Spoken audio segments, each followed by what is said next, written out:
Welcome to the Rim Break Rodeo. We hope this video helps. Start by visualizing 3 panels for solid, liquid, and gas states.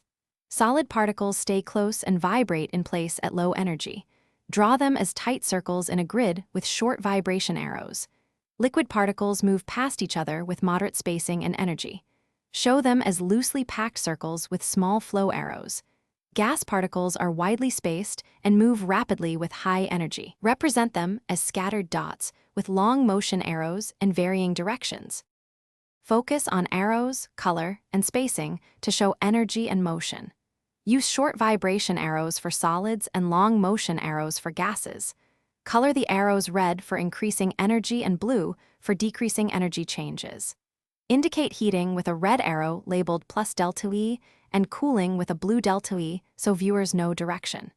Use spacing changes to show density differences clearly. Label phase change temperatures like 0 degrees C for melting and 100 degrees C for boiling on the diagram. Finish by adding clear labels, symbols, and one complete example for context. Mark phase names and add labels like melting, freezing, vaporization, and condensation next to arrows. Show energy input with plus delta E and energy removal with delta E near transition arrows to clarify direction. Add state descriptors like rigid, flowing, and random to each panel for quick recognition. Draw an example. Ice melting at 0 degrees C into liquid, then boiling at 100 degrees C to gas for a complete cycle. Thanks for watching.